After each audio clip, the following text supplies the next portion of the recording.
Come on, Sonya. We recording. Shut up. Let's talk. Okay, so you said shut up. Which one? What you mean? Talk or shut up?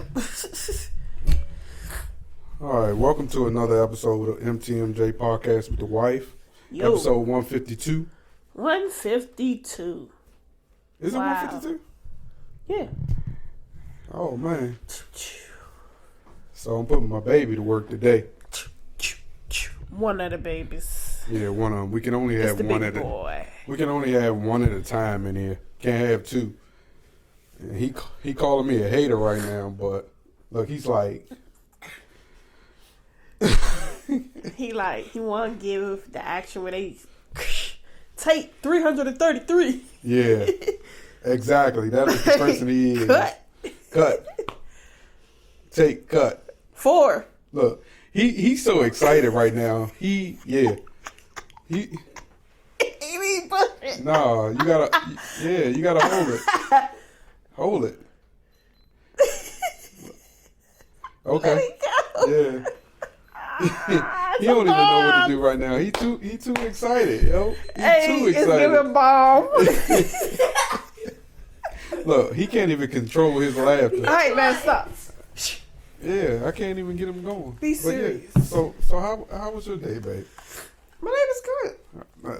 Hey, did we got some motivation from church today? We definitely did. Let's talk about it. Tell us about it, baby. So, a lot of people, I gotta give it.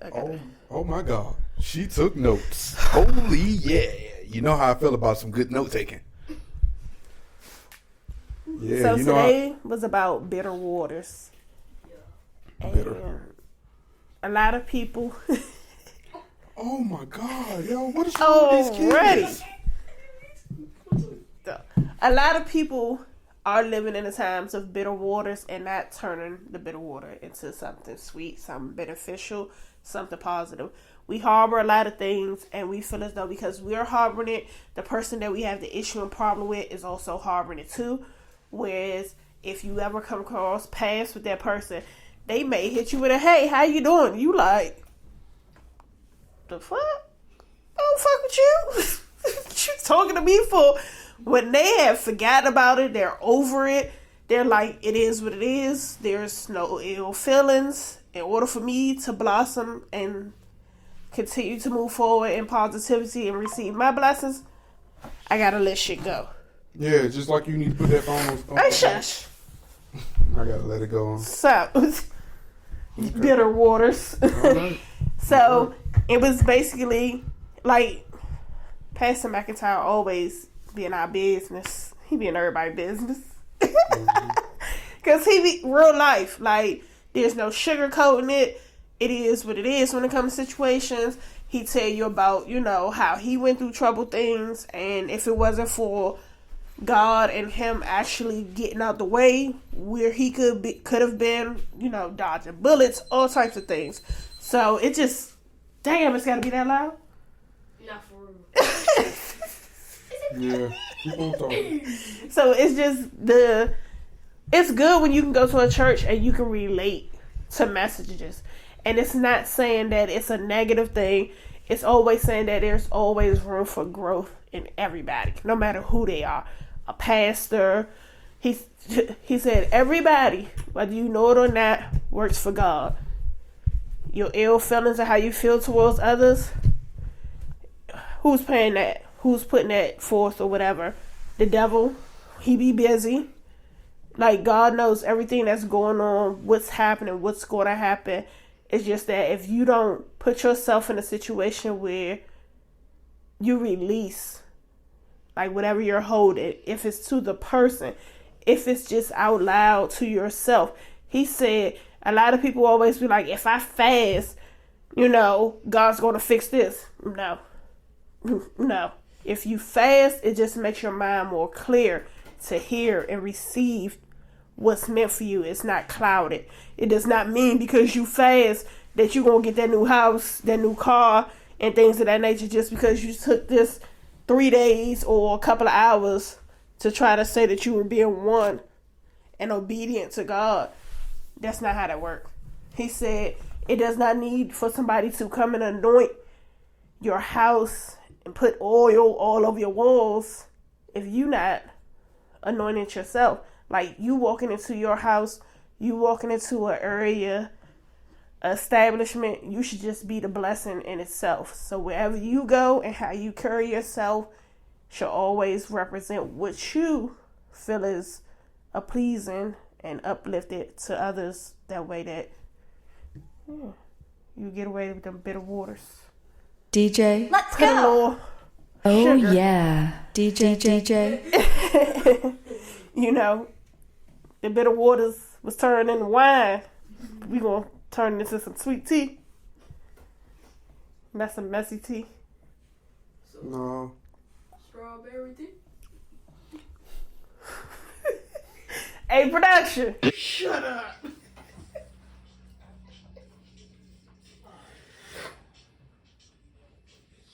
What? With all the beefs out. 50?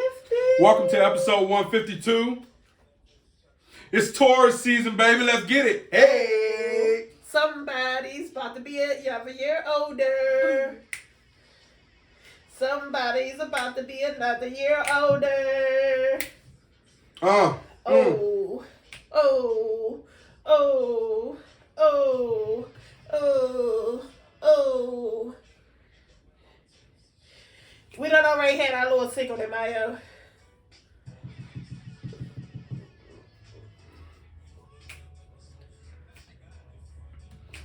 Rock them things. Okay. All my gangsters. Oh,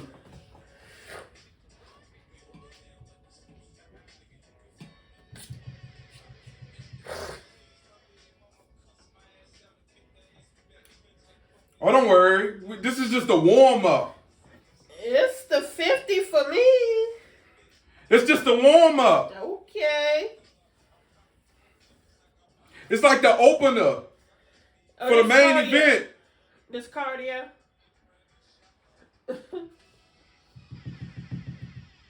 Hey, let's go.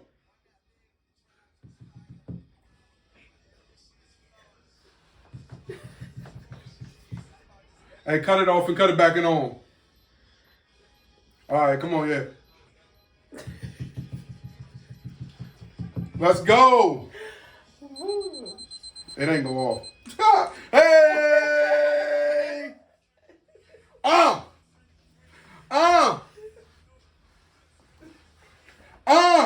They're going to remember me after this. Welcome to episode 152. This ain't for your elders.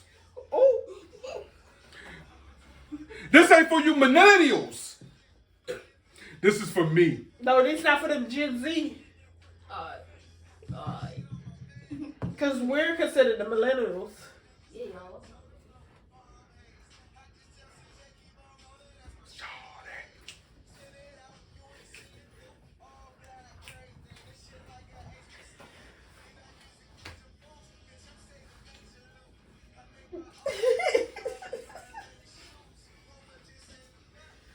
Okay.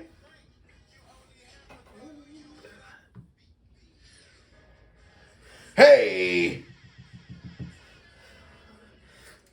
Okay, you in the archives.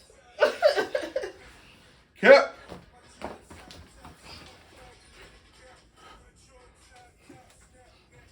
Hey! Hey!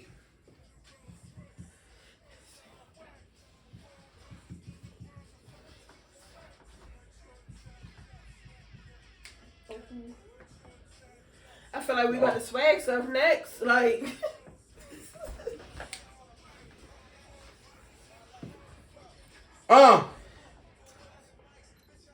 How they do? what?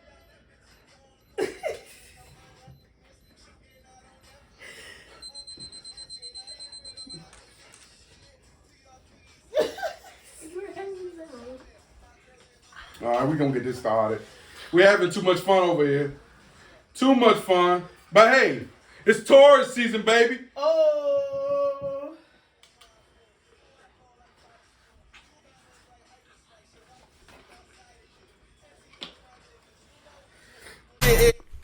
Anybody else We get ready to fire the cameraman. have You don't bump that joint 3 times. twin zodiac signs household? Like, both of our kids are Capricorns. And we are both Taurus. Anybody have a situation like that? Where you got to double up in one household? Because, baby, them Capricorns and a boy and a girl, and then a boy and a girl.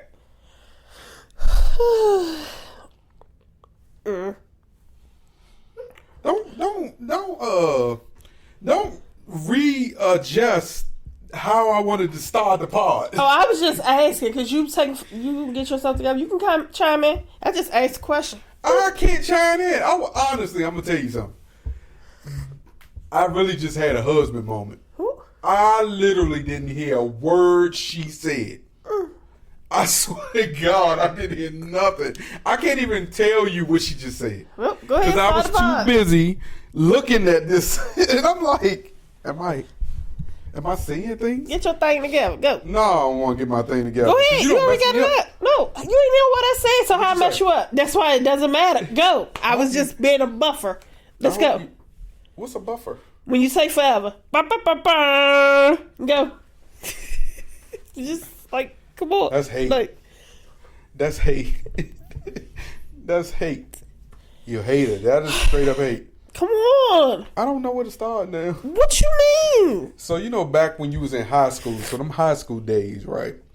There was certain activities that we would do at recess. Okay. You had the group that was doing like their little weird stuff in the corner.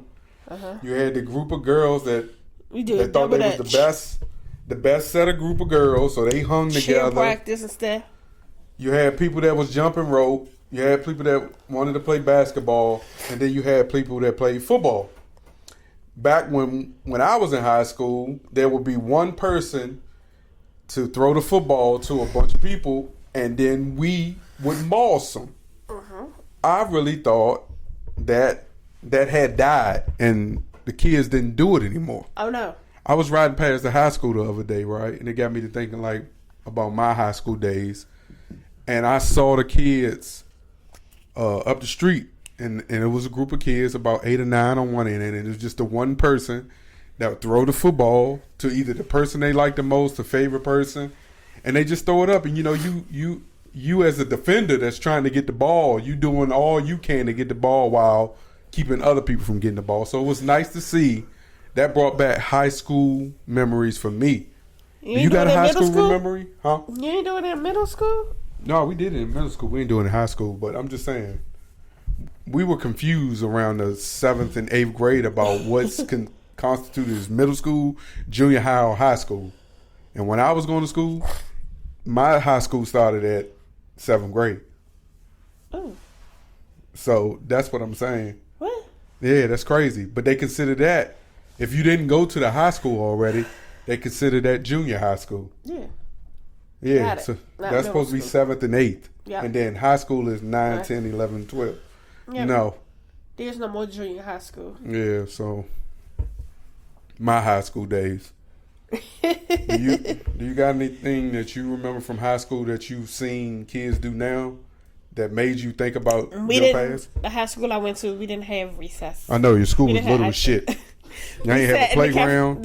We sat in the cafeteria. Them niggas had a jail. And you had a table for jail. The nerds, the joners, the plastic spoons, the popular kids, the people who did study group.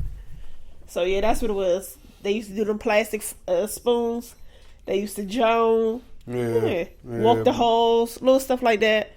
Then when I got to that 12th grade year, 11:30, deuces. I'm a body. So, yeah, my high school wasn't high school. I used to get out of school at 11:30 too. Not legally, like doesn't matter. Not with the permission. That sounds like hate. You was dipping off to come meet me, so that I was. Yeah, you wasn't. You was leaving before 11:30. So that shows you, from day one, I was a gentleman. Nah, he was trying to see what the whole life was about. Pimp. What do you do with bitter waters? That's what we talked about. That was the church. Oh, shit. Hey, you were listening. Nothing. Hey. Okay. That was motivation. Hello. What we do with bitter waters. Hello. Are you there? She said that already. Hello. Are you there? Black excellence. Since you just rearranging all my fun topics and putting all these cricket topics at the top. Ain't no crickets. Man, black excellence. Listen. Shorty in New Orleans. She's from New Orleans. Okay? You know how the third ward, all them, the stuff that goes on down there. She was accepted into 141 colleges, and it makes history with $5 million in scholarship awards. Her name is Jada Brown, and instead of her saying, I'm going to go where whoever gave me the most, whatever, she's going to stay in Louisiana and go to LSU for dentistry. That is just amazing. No, that's not amazing. Why? Because she lives in New Orleans. She's gonna stay in New Orleans, and she had 139 other opportunities, and she just decided against the one that's at home. There's nothing wrong with that. You don't know what they offered her. You also don't know what the other 140 some other schools offered her. That's amazing. She has options, and that's amazing. And who's to say that she don't decide to do half year here and half year somewhere else? Okay, who's also decided to say she don't graduate? Who's to say she don't? But guess what? She going for free. So that's black excellence. That is for her to get that many acceptance. So that means she worked so hard in high school to be able to make those people see her. I worked hard too. From Louisiana. Like, it's not like you said she. So that's what I'm saying. Just because the thing is, those people saw the potential in her, and she had opportunities. It's not like she was forced, and it was like, you have to do this. She had opportunities. She put herself in a situation to be able to pick and not be forced. And that's amazing. Because she probably got Harvard, Princeton, all this. She probably was like, nope, I could have went there. Could have did that, could have did this. But this is where I'm going. True. You just, you're not finna. You just want to have some hate or some beef. You got some bitter waters going on. Add some sugar. Sweeten that shit up. Baby girl is doing the damn thing. No, I you got would hate. want somebody to feel like that if that was a story about one of your damn kids. No, I would be like, good job. Pat on the back. Is that gonna... So if Carl was to get accepted to 100 and something colleges and get some scholarships, cut it off. You telling me that you just gonna give him a pat on the back? Look for the power button and cut it off. It's at the front. I got that power. It's right at the front. Son, you gotta look. Put your eyes. It say power on it. Go get your glasses. Yeah, right there. Now cut it back on. You telling me if he was to get those acceptance, you just give him a pat on the back? Like, you wouldn't think that was amazing for him to be able to maintain a GPA and do all these things, submit applications, get the acceptance. Like, you know how kids put in stuff and they get, unfortunately, we regret, and be like, oh, I thought I did so great. And to see that every letter that comes in is congratulations. That's something I would be proud of as the father. But because she ain't your child. Yeah, fuck that shit. Oh! That's what I'm trying to Man get to. calls wedding off because of this high school story. His fiance's a pedophile. So let the people talk about it. Spent the overnight hours combing through the most recent court filing, and here's what I found. Right now, 24-year-old Madison Bergman is out of jail. She's out on a $25,000 signature bond. She's charged with first-degree child sex assault. Now, here's how we got to this point. Police say that Bergman's abuse of this fifth-grade student came to light really just in a matter of days. Hey, Carl. Jason, I spent the overnight hour. What would you do? And Bergman on Monday morning. It's a good then on one. Wednesday, the parents brought those. You gonna All keep right. pushing pause? What you gonna do? I was trying to get back to the point where I left off at. What would you do if one of your female teachers old- wanted to give you a kiss and a smooch? Hell no. Hell no. No, but what I'm trying to get to, my son is in the sixth grade. Right. This child is in the Fifth grade. Right. So My son is 12. So he's 9, 10. 9, 10, 11. Maybe 10, 11. 10, 11. He may be 9, 10 because what if you don't know when it started? So you don't got no mic, so you shouldn't be talking. You supposed to nod. I asked him a question. You got the end of it. But it was like you had a teacher who came to you. It was like, He Carl, already gave you an answer. He I'm said no, loving hell this. no. I want to kiss you. I give you good grades. Why you got to start with that? You know he a sucker for good grades. One kiss? Just one. You know he a sucker for good grades. So don't start with good grades. He got to get good grades. No, that's he would give up. He'd give up the balls. You playing? I know I'm not. You I'm not so playing. said he ain't doing that. Yeah, he would. No, I wouldn't. Son, you's a school you're a school teacher pimp. You think you're funny, huh? I don't think I'm funny. I know I'm funny. You're not. Son, okay, buddy. What's a school teacher pimp? Him. How? Okay. If he ain't giving up the goods or all right, nothing. Carl. See, you a hater. Teachers being You a sugar hater. mamas and sugar daddies, they don't give it up either. The hell are you talking about? You a hater. Your teachers are your sugar mamas and sugar daddies. No. Yeah, okay. You don't know what that means. That look like He don't. He know. He know. No. Don't hate on our son. He got Riz. Isn't that what it is? Popular. You no. Dynamite. Yeah.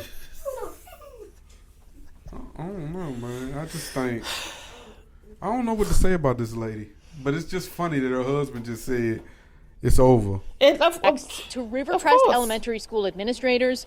Those texts include conversations about the two kissing, touching, making out. Bergman was questioned on Wednesday. She told investigators she was given the child's phone number after a trip to Afton Alps with the child's family. She was then placed under arrest that very same day. Now, Wow. Bergman's been ordered to have no contact with the victim or with anybody under the age of 18. She's also been ordered to wear a GPS monitoring device. She's due back in court here in St. Croix County. But you know what's Sonya, What? what is going on with these whites? This like the third week in a row we don't report it on something like this. Like blacks ain't doing this. But on the subject, but look, no, on the subject of our kids, right? Tyon Settles, a 3-year-old little girl, was killed in Southeast DC on Friday night at 9 p.m. She was in the back seat of her parents' car and bullets rung out. Listen to me, y'all. I get. Now, I want to keep this 100. When I was working at UPS, that was my primary area. Where that little girl got killed at, it is no possible way you can do a drive-by on that street and hit your intended target by just drive-by and shooting. Every single apartment over there is on top of a hill. It takes like 15 to 16 steps just to get to the first apartment. So your objective was to go into that neighborhood with the intent to hurt somebody, randomly, and you didn't care who you were going to hit. It is time for the DC government to start coming up with terrorist charges for these people. that are not going in with the intent to hit the person that they actually want to hit. Because I'm getting sick and tired of hearing that parents are losing their babies. Kids that don't have nothing to do with what's going on in this world. And if you're the person that's saying, oh, it is 9 p.m. Why is that baby even in the backseat of that car? You know why that baby probably was in the backseat of that car? Because the mom, who's a single mom, probably had just picked her child up and they were coming home from a long day of work in school. You don't really know what I had to humble myself. Understand that neighborhood is all underprivileged neighborhood with a lot of voucher assistant families. And there's a 10 to 15% of those people that live in that neighborhood that don't have no intention to do right by that neighborhood. They go outside of their neighborhood, they start things with people, and they bring it back to where they sleep at. And that's not fair. Because growing up, I was told when you get into some stuff, just do not bring it home. So if you're going to start something with somebody, make sure that you and him can handle whatever your situation is in an open field and it doesn't ruin families. You never going to stop violence. It is what it is.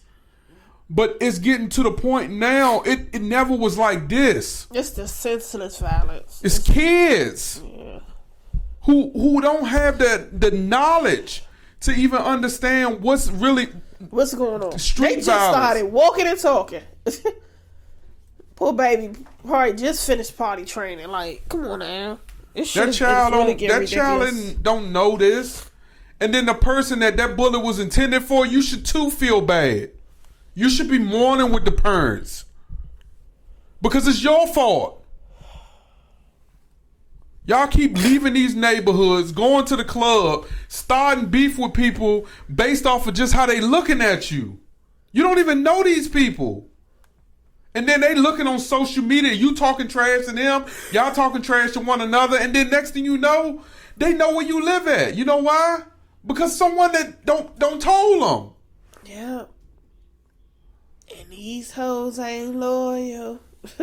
And it be the main chicks with the big butts in your neighborhood that is responsible for what criminals knowing exactly where you lay your head. Yep. And the problem is you ain't the one that's in the ground. It's always somebody else. Yeah, because he said, I'll pay for your bundle. She said, bet. He live on 32nd in Maine, 5th floor. His mother drive this vehicle. Yeah, it's crazy. So sad. And then what makes it bad, a couple months from now, we're going to find out it was a 15, 16, 17-year-old person who did it. And the system is going to be set up for them to get right back out of jail and start the same crap again. Yep. It's sickening, man. And you get tired of like these Congress... Like, I know Trayvon, he mean well, but this is the same message, nigga, you've been preaching for the last 3 years. Oh, these guys, y'all need to stop coming back in y'all neighborhood. Y'all need to think about what you do when you do. No. Nigga, you need to help you part of the problem too. Everybody want to talk. Ain't nobody doing nothing. Everybody just like, man, listen, I can't be the only person that's upset about keep seeing the 3, 6, 7, 8, 9-year-old kids getting murdered and getting caught in situations that ain't got nothing to do with them, all because their cousin, brother, uncle, and when I say uncle, I'm talking about 14-year-old uncle is out here talking trash to people, doing things, being a menace themselves, and now these people coming back into your neighborhoods around kids who don't have nothing to do with nothing, and they getting shot. And it's prom season. It's a lot of kids that died on prom night that was not the intended target. It's a daggone shame where kids can't play. My man told you. It's just like he just got a noise habit. He can't even help himself. My man has your foot over made 10 different noises since he's been in here. He can't even sit still. That foot just drift. Look, he can't even keep the foot on the chair. You a hater. No, this isn't hate. This is a fact. You've hit the light 3-4 times. I didn't mean to. You put your head back on the chair slightly and made a noise with the chair and said, "Oh, that was the chair." You a hater. How am I hating? Then you calling me a hater because you can't stay still. That's a hater. It's the funny thing is he keep talking. Yeah, look, he can't even laugh and talk to himself. But yeah, man, that's why I say, man, parents, like, we just gotta hold our kids, man, and keep praying on them, man. Listen, when I say you gotta keep praying on your kids, you gotta keep praying on your kids. Yeah. Because if you don't, dog, you just don't know, man.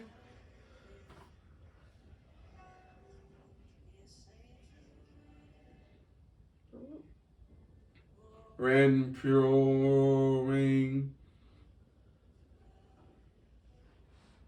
I felt like this was a moment for a song like this. With Thanksgiving, you'll be a living. Sanctuary. Hey, look, I'm just saying, man. Look, for you. Okay, you giving your Kurt Franklin vibes. That's what I'm talking about. DJ Khaled. Hey, Michael Johnson. He knew the words. If you don't know the words, then no rap. This man gonna give you a gospel song. Man, speaking of gospel song, right? This week, like, I'm just in the gym grinding, and I had my and I'm surprised I didn't even hear this song all right, because every time Todd Delaney comes out with something, I feel like I'm aware. Like, I see it, and I know this, but because Facebook suspended all my accounts. What? Yeah, man. But look, man, just hear a little bit of this. My God. My God. My man always comes out with a gospel anthem. Now, watch where he's about to go. Watch where he's about to go.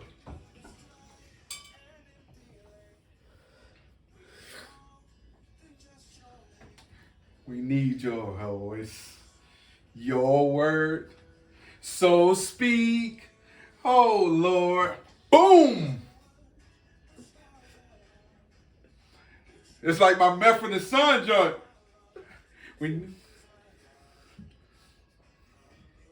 Watch it. Here go the banjo. Here go. With your hold. Here is now. Watch it. About to go. Watch.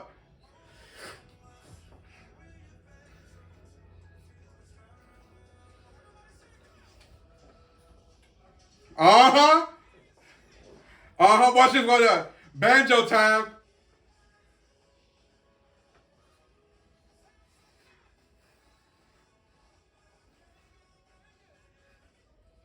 Hey! You heard that? You heard the vibes?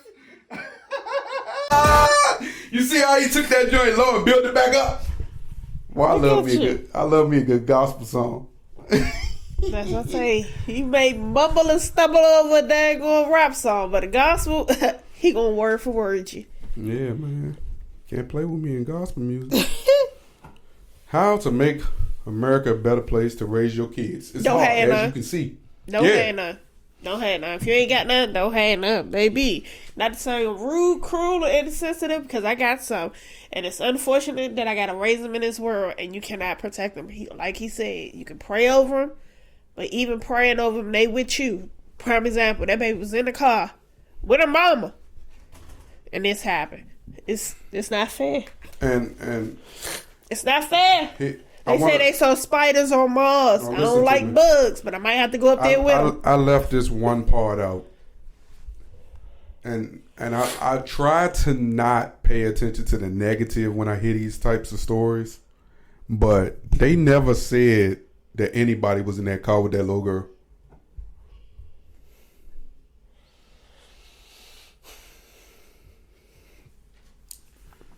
So, that's what hurt me the most. Because it's a possibility that bullet was meant for the person that was supposed to be in that car, and they wasn't in there. And that little girl was in there. And whoever was in charge of that drive-by probably said, this is the person's car. This is where it's going to be at, because they knew this where it was going to be at. It's unfortunate. So it's multiple ways that situation could have been looked at. And I'm trying to look at it as if, but it's, yeah, exactly. They never, ever reported that little girl was inside that car. I mean, that anybody was inside that car with that little girl. And you know what's so bad about it? I sat there hoping to hear, like when I read it, I wanted to go listen to the report because I read it first and then I went and listened. Because I'm like, is this little girl in the car by herself? So I'm like, then I go read it. I mean, then I go watch the news report on it. And no one says anything. The person who created the memorial wasn't even a family member. That is our godfather. Exactly. You do the math. I ain't doing the math. If you don't have no kids, don't have them. Please don't have them. It's sad to say it that way, but it's unfortunate the world we live in. We cannot protect them all. We can just try our best. We can raise them up the best way possible that we can, but we cannot control those that have been raised by the dirt bags and the scums and the bums that we knew, because now they're the ones that grew up with us that weren't shit, are now raising kids to not be shit, and it sucks. Mm-hmm. It really does. It puts us in a situation that's real cringy. Can we go to Jupiter? Like, Earth is ghetto. It's pee in the pool. Get me out of here. I don't want to be here. All right, so this was a historic first that I saw on the news this week. Say a wild orangutan used a medical plant to treat a wound. And he did all the work by himself. All the work by himself with no help. Hello. How are you? Look at her. Swing around and have a seat. Close the door.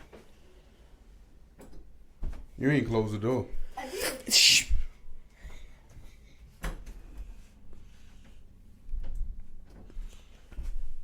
She ain't gonna be here no seat. Look at her. She worse than her brother. Sit on the floor or something. Yeah, be sit on quiet. there. Shh. Okay. Yeah. Shh.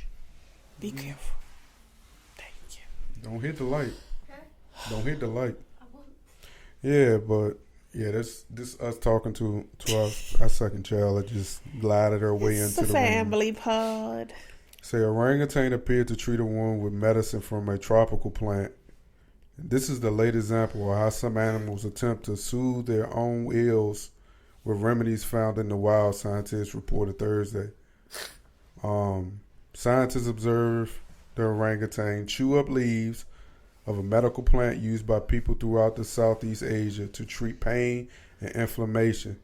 The adult male then used his fingers to apply the plant juices to an injury on his right cheek. Afterward, he pressed the chewed plant to cover the open wound like a makeshift bandage. He did all this by himself with no help from scientists, no help from... Well, as you know, they say that we are descendants of monkeys, so... That sounds so racist. I mean, that's true, like... The caveman, all that stuff, like when you see the transition... I'm sure that helped, but that's amazing. But I'm sure that happens often. Oh, Lord. You got to cut that down. We can hear it. Get out. Yeah. Oh, my God. So how should you find the person of your dreams, boo?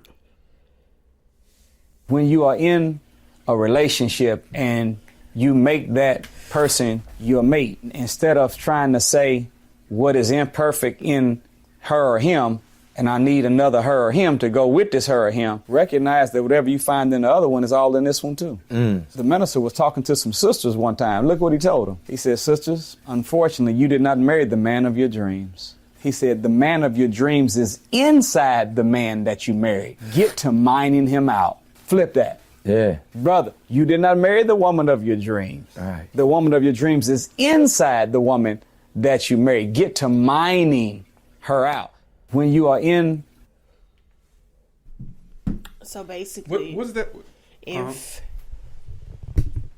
the woman of your dreams you feel as though is a BBL, boobs, the whole shebang, fashion model type chick,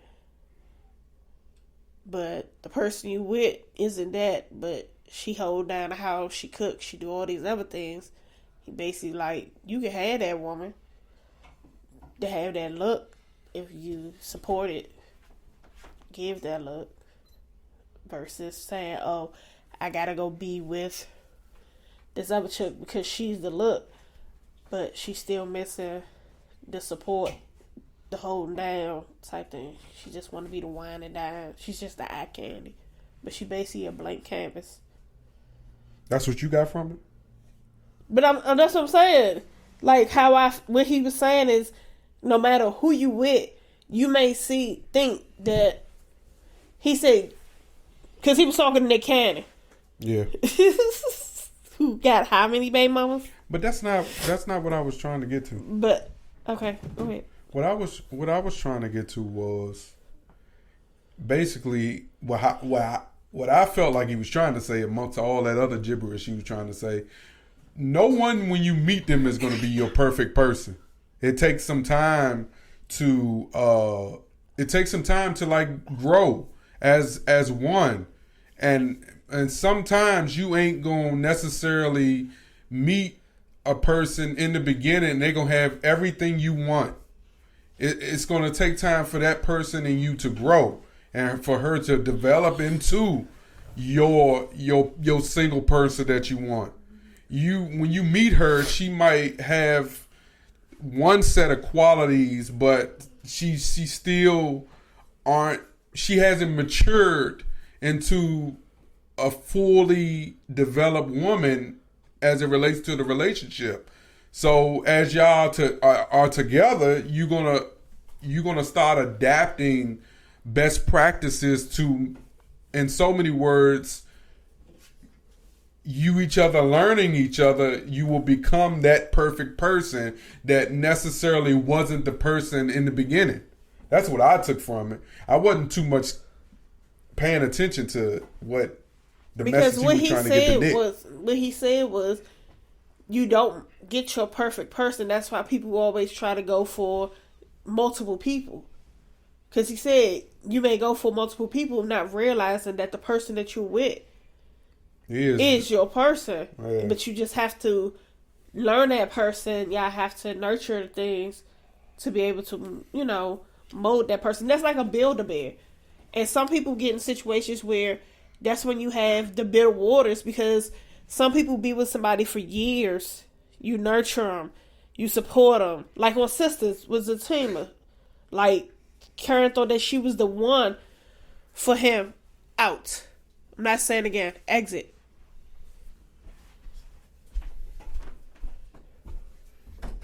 Go blow it.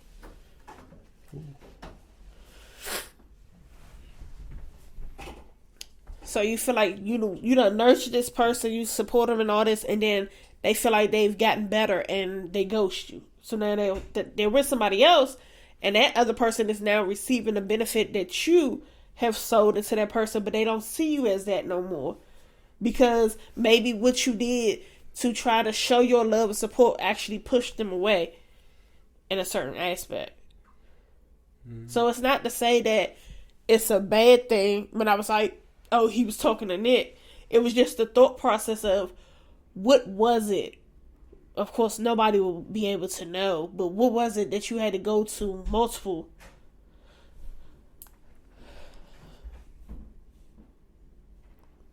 Multiple what? I'm a fighter. No, I don't. Close the door, Carl. I ain't paying no more. That you had to go to multiple. Like, why couldn't you have all these kids by one person? You get what I'm saying? Mm. Or two. Why did you have to go through 8 and then double back. Like, but see, that's what I'm saying. Why do you think he's making it about Nick just because he's a guest on Nick's? oh no, he was just saying That's what I'm saying. Why do you personally take it that it's specifically because you won't allow your mind to even see where I believe he was going. I see what you're saying. No, this ain't about me. I really myself. believe that's exactly what he was trying to. I'm asking myself if I was able to say to Nick, what made you not feel as though you could have all these kids with one or but that's two, what I'm saying. He and not said that double already. back He said he wanted multiple kids. Right. And if I'm not mistaken, he couldn't expect one woman to deal with having 9 to 10 kids. That's what I'm saying. You want to ask him something. I think he's already said. What? That's why the point of this message that I was trying to get you to look past Nick, and you being the bitter. Oh, I just asked a question. You are mad for all the that women I want to ask that Nicholas Cannon. You are mad at all the women that Nicholas has impregnated, and ain't none of them complaining. I ain't mad at all the women. I'm just asking, like, No, what's I'm the saying you process? want to be It's mad fine. for all the women, and ain't none of them mad. Ain't none of them complaining. Of course not. I'm talking about you can't. Why you say of course not? I want to know why. Cause what? Why you think they ain't complaining? Cause they ain't paid. He's the sponsor. No, I'm talking about how your son just keep making noises. He's the sponsor. The chair. My man can't sit. He can't stay still. Look, he can't sit in that seat and stay in that seat. Thank you, son. You can leave. I'm done. I'm done with you. You're fired. Yeah, you fired. I know you don't. Love you. Love you.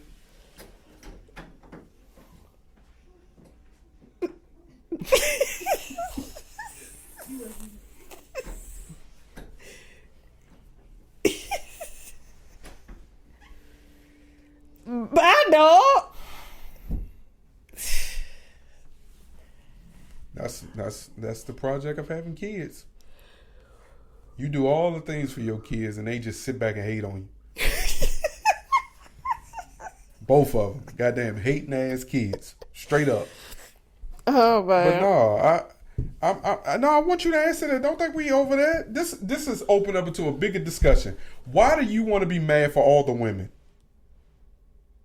If ain't none of them mad, and then They what I not say, mad because and they then need a listen. sponsor.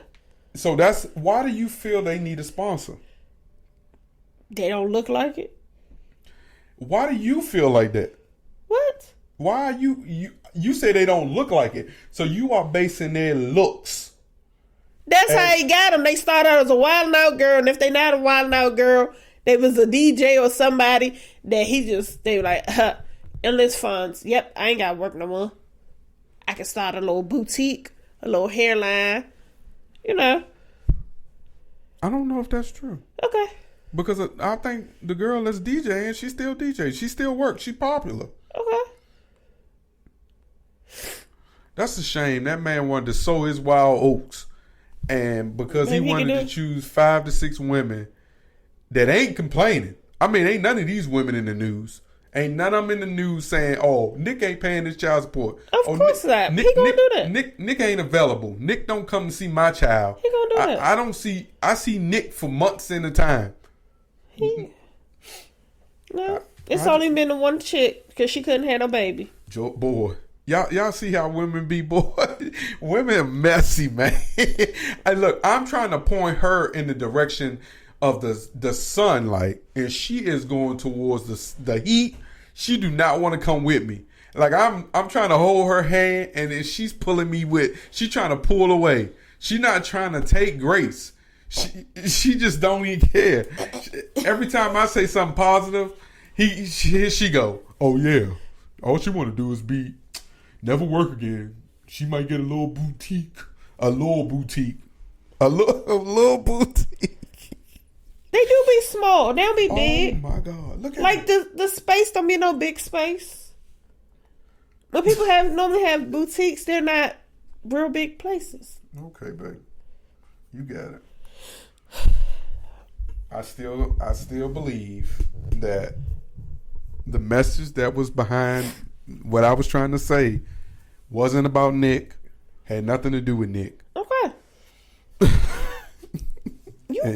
I heard what you said. You asked what I said. And you don't give a shit. Finding the person in your dreams is important. And sometimes it ain't going to happen in a year.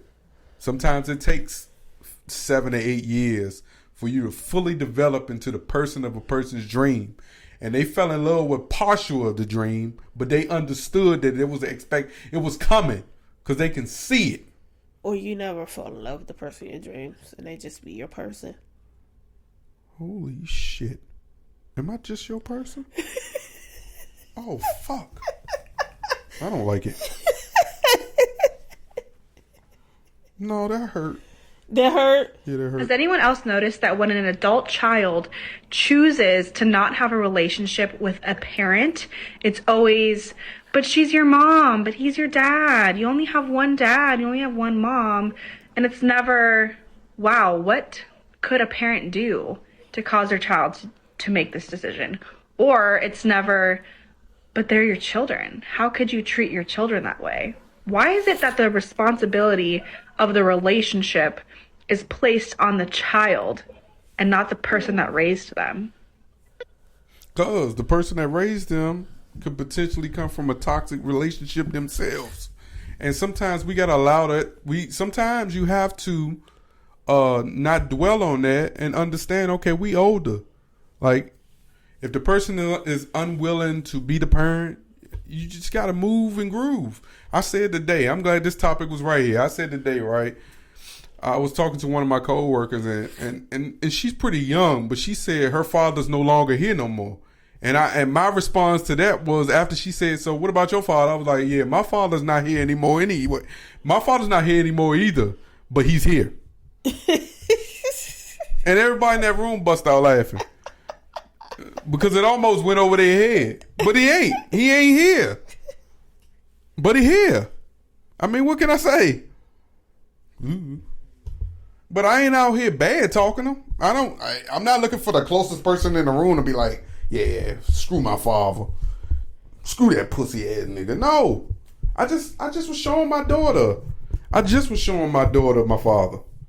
Like, this is your grandfather you never gonna meet. You know how crazy that shit sound, telling your child that you ain't gonna never meet your grandfather. And it ain't my job to make it happen. And see, that's the problem. I think that our parents tend to try to burden us into believing it is our responsibility to be doing what a parent should be doing. Like, my mother constantly tries to do that, and I ignore the hell out of her.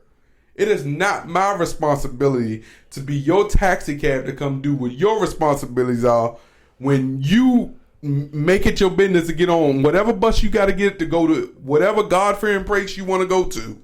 So that same energy needs to go into, like, doing your part. And if you don't want to do it, then I'm going to have my kids around somebody who's willing to do it and who's willing to be present. I can't make a unpresent person be present when I'm grown. That don't make sense. No, it don't. But I'm a big advocate of, we should, especially in this day and age, things that we couldn't do or we felt was probably going to be disrespectful to do when we were younger, as far as if our parents said something to us, you know, expressing our feelings of how we felt about how they said something to us, not what they said. Nowadays, these kids take a little too far.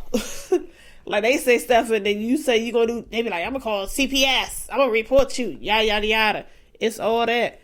But where is the support for either party when shit go left and all the stuff that we dealing with now with the sense of the killing and all that stuff, all because nobody's listening? You know, if your kid is going through something, there's nothing wrong with daily check-ins. How you doing? How's school? Even the kid asking the parent, how's work? How's things going? You know, little things like that. It's never to say that a child's not being in a child's place in certain situations, I want to go back to a child's place. I do. I really do. But why is it always the fault and the blame if a child is in a situation now that they've gotten older and they do decide to cut off their parent? Like, why does it have to be the child's fault? Because they chose their own peace, their own happiness, their own sanity. Because now that they're the parent, they're seeing what it is that they can do to start a new cycle of parenting, nurturing, love that they didn't receive. Because that's a lot of things that we deal with nowadays. Everybody always talk about, it's going to keep drilling mental health. But it's a real situation when people who have been brought up in a traumatic household or who've had trauma, faced trauma, and they've been brought up in a same household with somebody who didn't.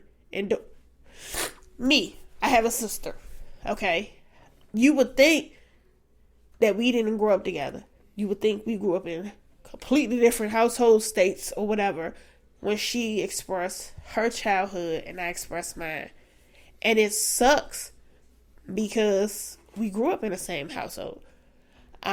We may have days and weeks out. She may have stayed in my grandparents' house and I may have stayed with my mother, but primarily throughout our life, we stayed in the same household. But the way we were brought up, a lot of people didn't know I had a sister. It was like I was the only child. Everybody knew me. When they saw me, they knew who my mother was. When they saw my mother, they like, your daughter. And she like, oh yeah, not the thoughts. I do have a sister. So when people was like, who's that? I'm like, oh, my sister. What? You got a sister? So her life experience as a child, her trauma. Go on. I'm sorry. Mm-hmm. And what she went through, you would like be like, huh? What? Y'all lay together? You sure? Because we've had conversations and I've had to look at her and be like, where was I at? Because what? Huh? But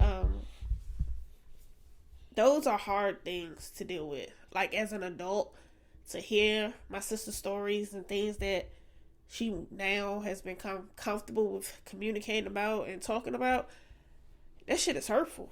Like my sister used to, you ever had times when you and your siblings played, had fun, did things with that? That wasn't us. My sister's form of fun was putting a belt around my neck, pushing me downstairs, launching stuff at me, scaring me with stuff, bugs and things of that nature. Like, but then when we did bond, we had our bonds, but it was just awkward. And all to know that she was jealous of how it seemed like nobody knew about her. And I was like, damn, I feel bad, even though what could I do at that time? I was just a child. I was the girl, I'm getting where you fit in type situation. You want to stay home? You stay home. I'm going out. Look, I want this, I want this, I want that. And it sucks because those are the people who grow up in society and don't fit in. And then when they don't fit in and things don't work out and pan out for them, and then as things start to work out and pan out for them, it's all because now people have put a stigma on them, or they've labeled them. Now you have so many people over 35, damn near 50, now being diagnosed as autistic.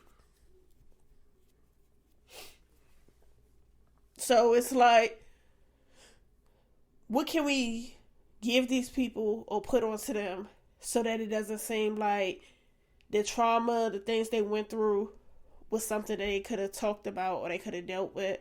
So we're going to say that they're autistic. And so when they have their moments, their problems, their issues, they can use that as an excuse, like Amanda Seals. That's what they can use with really bitter waters.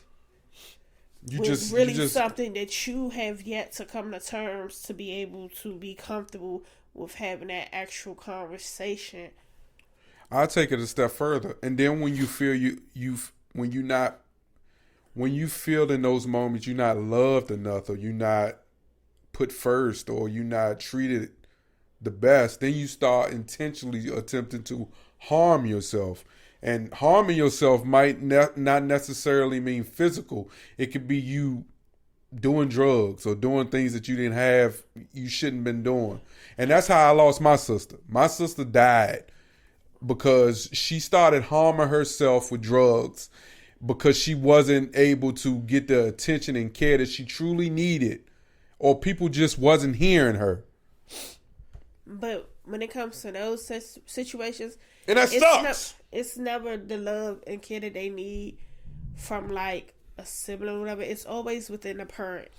And that's what the hardest thing is. It's like, I'm the child. Why should I put myself in a situation to have to go to the parent to tell them what they've done wrong or how they've treated me, and then it not be received? Because now they like, I'm the parent, you're the child. But now that you're grown and able to have those conversations and situations, but you got to be able to have that conversation and release it. Because my sister has had a conversation with my mother numerous times about how she felt and how she felt my mother wasn't a good mother to her and everything.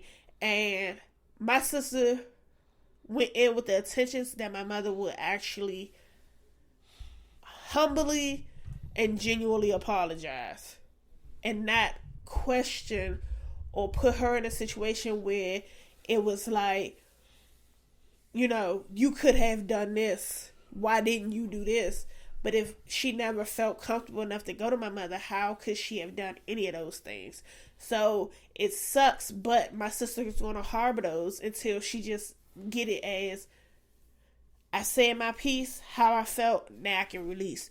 But because hasn't released, she continues to have these conversations, which continues to boil, and it's going to continue to make an issue and a problem. That's why where it comes with the bitter waters. No matter who the person is, your parent, your sibling, whatever, whoever's hurt you or caused some kind of pain towards you, and if you can't personally say something to that person, because, like, prime example, she can't say shit to the sperm donor because he's dead. So we can just go piss on the grave and air whatever he at. But she can't say anything. That's bitter. You can't say nothing to him. So but I'm saying, prime example, that's a bitter situation. Like, you can say it, but you're not going to genuinely be able to get over it because where's the person? Physically. Yeah. You get what I'm saying? Mm-hmm. My mother's here, so she can say how she feels to my mother, to our mother, and say, this is how I feel, whatever, and be like, whew, okay, I said that, and not take our mother's response as she don't give a fuck type situation. That's just her response, right, but I say how I feel. Let me shoot you this one. People who claim to have autism spectrum disorder are also some of the most intelligent people that we know, or that are out here. One, because they educate themselves. So now, when you hear people like Amanda Seales say, like, there's no real finances that's back autism spectrum disorder.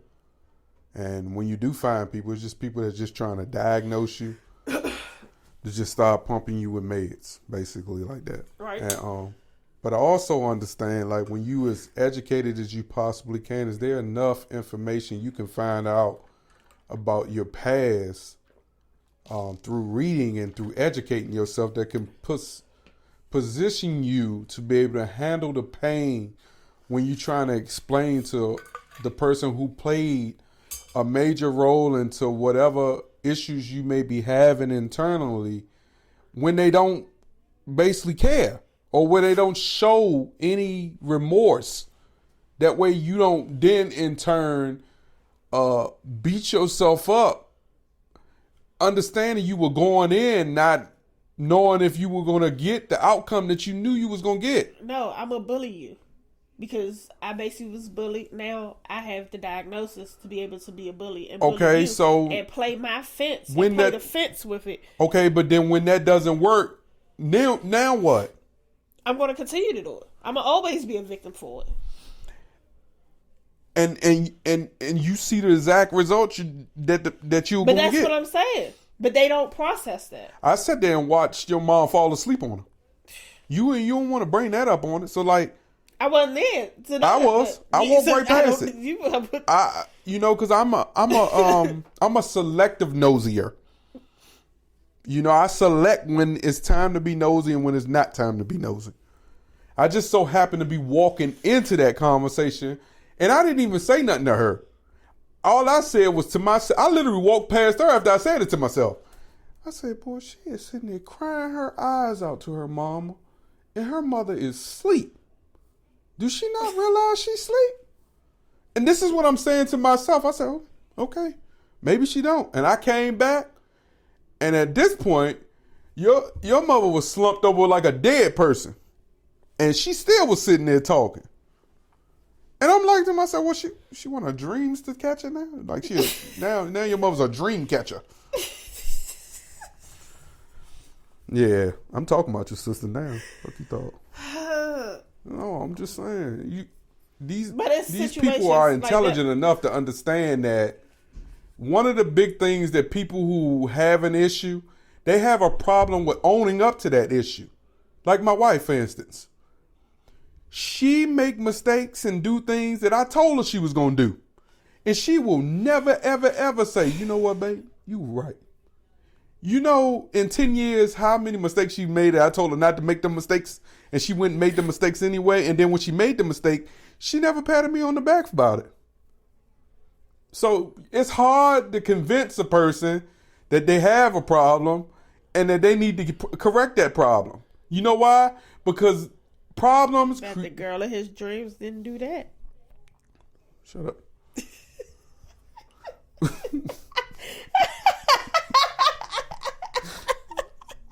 Not on my close to my birthday, you won't. Nah. 2.5 hours away. I don't give a shit. Nah. And I'm wide awoke. No, the hell you won't. I caught that shit. Phew. No, it didn't go over my head. It hit me right here in my face. I felt it. What you talking about? But no, I'm not.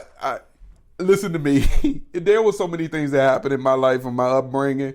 Like my mother tried multiple times to reintroduce me to new men that she met to be my father. At the time, she didn't know she was doing it. To be your father. But listening to these cornballs, like, case in point. This was a dude she had been telling me about for a long time. I remember the dude. I remember he used to be around. She used to call him a friend. I never got the feeling that he was trying to hit on my mother because, my mother, she all right, but she ain't no dime piece. And I don't care. My mother's a hater. The hell? I'm going to talk about her. The hell? She all right. She all right. So, weird. Listen to me. This nigga hits me up out of the blue not too long ago, just trying to struck up some random ass conversation. And I'm assuming he had recently probably had a conversation with my mother because of the way he was talking. But she just gave this random man. In real life, like I love my mother, but this nigga don't know me. He don't know me now. He don't know how I process shit. He don't know how my ignore game is. Like, it's strong. I will respond to you and still not really be into the conversation. So I'm like, okay, this nigga's talking to me now, so let me give him the conversation he's trying to get. I'm like, yeah, man, oh, that's cool. He tells me what he's doing now. Now this nigga wants me to know he's a DJ. So I said, oh yeah, man, let me make sure I save your number because I might need a DJ one day. No, nigga, I won't. My uncle's a DJ. No, I won't need it. But because you want me to give you that information, there you go, brother. But I'm hoping it will stop then. No. Then he continues. Oh, what you doing this weekend? I'm okay. Yeah, I'm good. So clearly, my mother didn't mention nothing about my family. So, sir, yeah, man, I'm going home to my wife and kids. Oh, okay, cool. Boom. We stopped there for a second. He's like, man, man, hit me later. Oh, no. I'm reading the text, but as I'm saying, I bet. I am laughing. See, that's Fast forward. You be indirect, like, oh. Fast forward a week later. I ain't talked to this nigga not 1 minute since that conversation. A week later. What you doing for Mother's Day? So clearly my mother has been talking to you.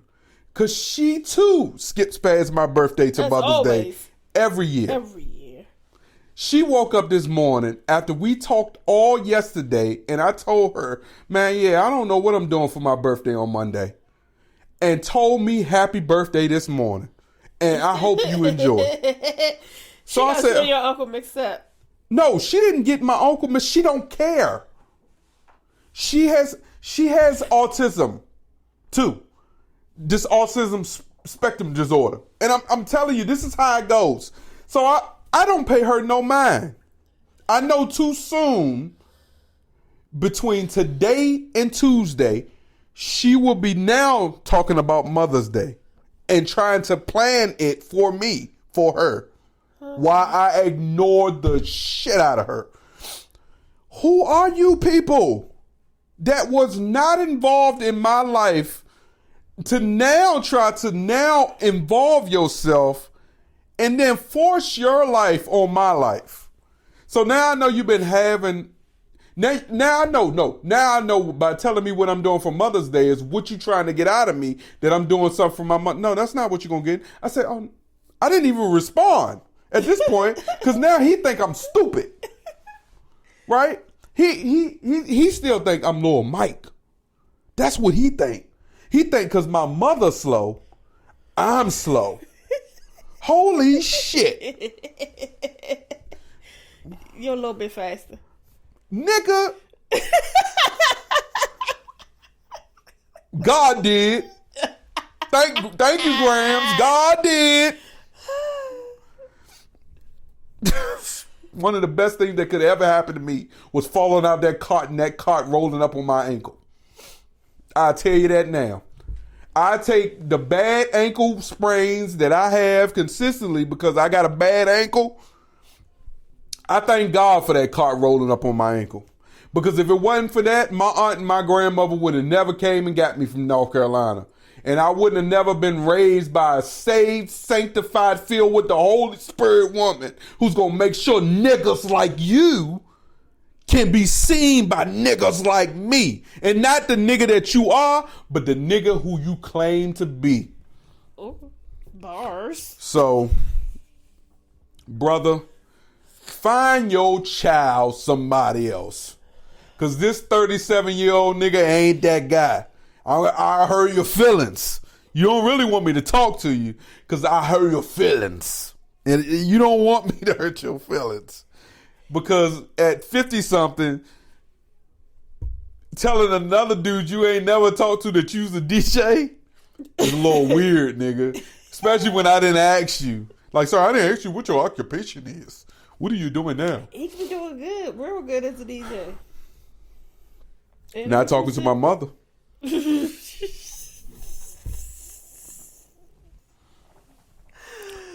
Oh, okay. Oh, the crankers are back.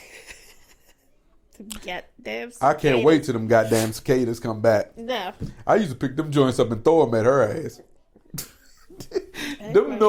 I tell you what, them joints are the most annoying motherfuckers you could ever hear in your life, though. And the problem is, it's gonna really hurt us the most because I remember the last time they was here, they were here. They said it's real bad. When I say they were here, because we are real close to wooded areas, like, boy, that ringing noise, boy, they was getting it on. Boom. Yeah, they were getting it on. No, I'm not here for it. I can't wait. No, I can wait. I'm launching them joints right at her head. Yeah, okay. I used to throw them joints at her. I ain't going nowhere. Man, we don't see cicadas twice in our lifetime. Y'all gonna wonder why. Let me ask you this though. Episode 180 something. What happened to Michael in the rest of the episodes? No, seriously though. We were told that they're gonna come like every 17. Oh yeah. They are coming much faster than this every 15, 16 years. Because I swear they came in the last 8 or 9 years. Sonya, we just had cicadas recently. I don't feel like I should have seen it this many times. The first time we were living in an apartment. That was the first time. The second time was here. And now it's getting ready to happen again. No, that every 15, 17 years shit is a lie. That is a lie. Y'all can't convince me that is not a lie. I remember the dumbass shells I was still plucking off the tree that the damn cicadas was hatching out of. I feel like that was recent. I feel like that was a recent pluck. I get out the truck and be ping. You are too excited. Too excited. Yeah, them little hard things. Boy, I be inside. I used to twit them things. Twit them things. Man, listen, man. I'm going to tell you something. I think this sucks that Jim Jones even had to go down these escalators like this with them white dudes. But I'm going to tell you something. White people can't fight. What do you know? What happened? That's all we know. The fight started. It's like they got into a back and forth, and next thing you know, dude looked like he swung on Jim. And I'm going to tell you something, Jim. Hey, Jim. You wasn't Cam Newton.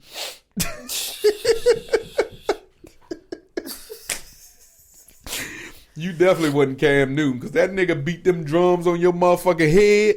And then look, he wasn't even using his fist. My man was just like this. What?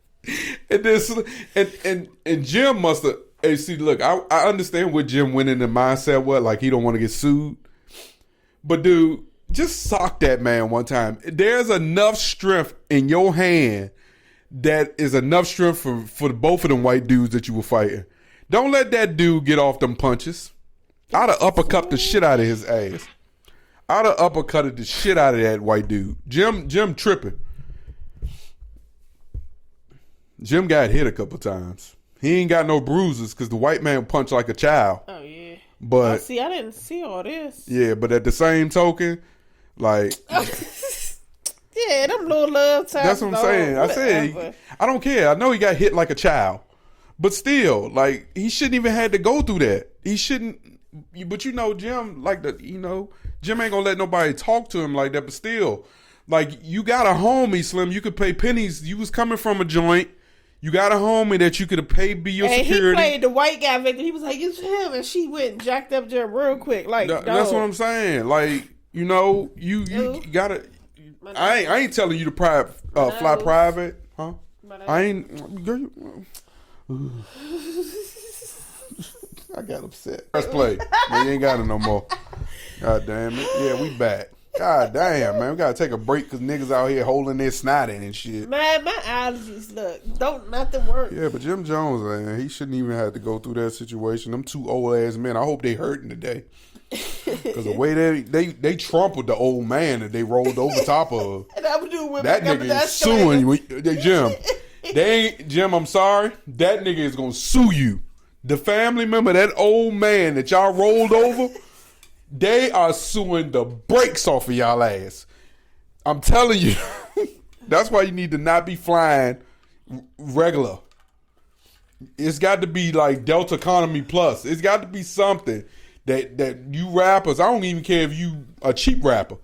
It's got to be something that you can fly on that's not close to the people, to be all close with the people. It's not that. They can get the access where they're driven on the tarp to the plane. Got to. And then they get off on the side where they bring your strollers and get driven back to where they... But knowing him, he don't want to pay the money that's going to cost to do that.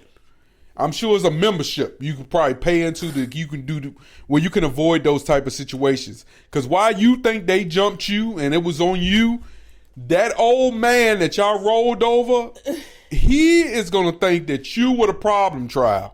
And he is going to come after you because you're the one with the money. He don't know it yet, but when he figure it out, which I'm sure they're going to figure it out, buddy. Because TMZ hot. I don't know how TMZ keep getting these videos. Because it's amazing. It is a person that's on this escalator with you that's recording this video and that sold this video to TMZ. He got paid. The shit that people do to make money these days is amazing to me, dog. And they don't understand the harm that they're doing people. I don't care whether it's black or white. Like, everything ain't for you to just be pulling your cell phone. Oh, my God, Jim Jones, let's record his ass. Yeah, man, I push the damn thing my damn self. And then people be so quick to make whatever. Nigga probably gonna make $1,000 for that goddamn video. And get ready to cost Jim Jones a couple thousand on some bullshit that really probably wasn't his fault. Them niggas probably was talking trash the whole time, and he lost his shit. Like Pat Bev, who threw the basketball in that woman's face. Now, you nigga, you need to humble yourself. What? You need to humble yourself, Pat Bev, because that didn't look good, brother. I understand that the fans that be heckling be doing a little too much, and you said that you warned the security at the arena about that, but dude, it's gonna cost you, brother. Like, that type of things bring up civil charges that you and your family should not have to afford to be dealing with. If you control your temper. Hecklers, what happened to sticks and stones will break your bones? Most words ain't supposed to hurt you. My man said they be heck. And then we'll take it a step further. At the media availability after the game, because, you know, they got kicked out of the playoffs, the Milwaukee Bucks. The reporter was trying to ask him questions, and he told this reporter, "Do you subscribe to my podcast?" Excuse me, Pat? No, I don't subscribe to. Oh, you can't be in here. You can't do no interview. Ooh. So now, by you being that cocky and that arrogant, ESPN now has banned you from doing any special guest appearances on ESPN, because you was doing NBA Live, brother, on ESPN. Now, you have now cost yourself money in that avenue for your family because of your arrogance. You ain't humble no more. Your arrogance. And now you potentially have pushed some advertisements away from your podcast. Niggas gotta be smart, dog. That's why I say some niggas, you niggas is niggas. And y'all don't be thinking. I'm talking about you niggas don't be thinking. That's why people need publicists, man. Some of you niggas that's trying to cut costs, and you want to be a name for yourself and do all this other shit, and you don't be thinking, about the ramification, and you ain't that dude for real. Cause I know I ain't that dude, so you can't make me feel bad for not being that dude. People love me, and I ain't never gonna get too big or too high to remember where I came from or the struggle that I went through. But niggas like you who change with popularity, because I remember a couple years ago, brother, you said podcast wasn't your lane. The media wasn't your lane. But now, as you plan for life after basketball, now media is important. But now you've messed that bag up because of 5 minutes of being a nigga. Nigga. But yeah, Jim Jones said he good and he ain't got no problems. He ain't get that report yet, so he don't know. He might got problems in a week. He'll be alright, because he ballin'. Philly man was happy to be arrested by his twin brother. What? What in the... That's crazy. I want to start it over.